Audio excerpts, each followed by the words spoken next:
So this is the Google Pixel 9 and yeah, just like every other Pixel devices, we have a hands-on video, hands-on photo, and this is not the first time we are seeing them. We have seen the whole Pixel lineup together, but they were in black color. This is the peony color.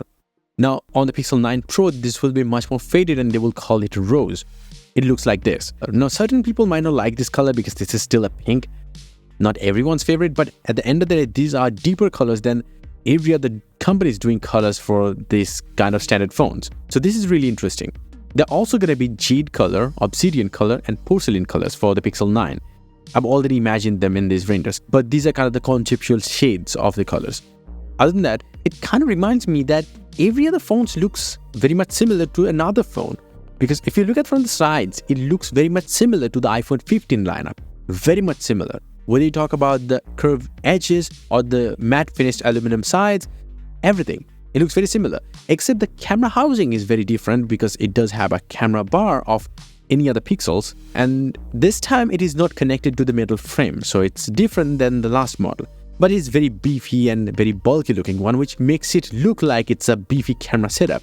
But is it really?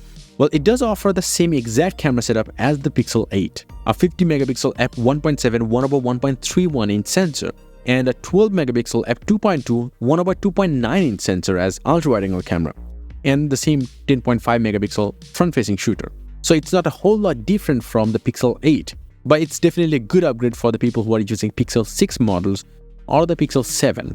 But in case also if you don't know, the surprise Pixel event is happening on 13th of August, much earlier than the typical October dates.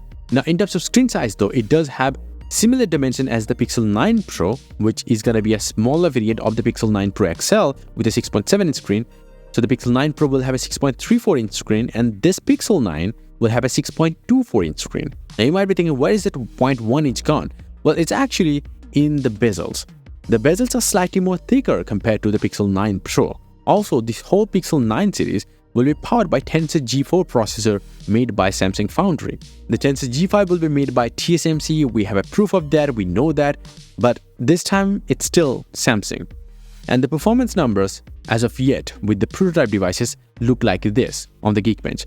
If you don't know about the specs, it looks like this: 1 plus 3 plus 4 setup compared to 1 plus 4 plus 4 in the Tensor G3. It has one Prime Cortex X4 core running at 3.1 GHz, 4 Cortex A720 cores running at 2.6 GHz, and 4 Cortex A520 power-efficient cores running at 1.95 GHz with Mali G715 GPU doing the GPU stubs. If you don't know, we have also seen the Pixel 9 performing how much inside the Antutu benchmark, which is 1,071,616 points, which seems quite a bit similar to the Snapdragon 8 Gen 2 kind of performance, even less than that. So keep your expectations low in terms of performance numbers. But that doesn't mean Pixels are slow, it's all about the bugs. But then again, these are like the early benchmarks with earlier software, so the benchmarking numbers are not final numbers, but they're not going to be insanely different. Because if you look at the Galaxy S24 Ultra scores, which also has the same Cortex X4 core inside, that scores 1.7 million.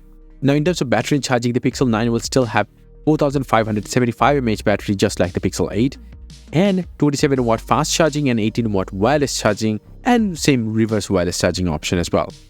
RAM and storage wise, it's the same exact story: 128GB of storage, 8GB of RAM, 256 as an option.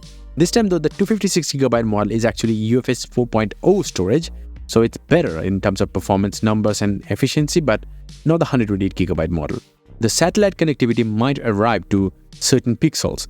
It might be only limited to the Pro models, or it might also arrive to the Pixel 9, but I'm just putting it out there. Now in terms of display brightness, it's still going to be 2000 nits. The last model also came with the same exact specs. And you might be thinking why this is not a big upgrade, because over time, Google will actually remove the Pixel A series model and replace them with the standard Pixels. Like the Pixel 8a successor is actually going to be the Pixel 9 instead of Pixel 9a. So that's why the Pixel 9 looks like this, and there is a Pixel 9 Pro instead of a bigger update inside the Pixel 9. You get the point.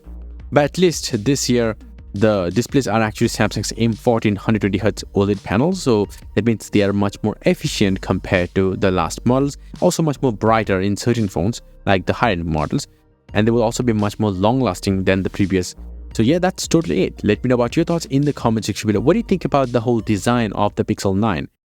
And yes, if you want, you can get some crazy cool wallpapers up on my website. A link down below. Until the next one, bye and take care.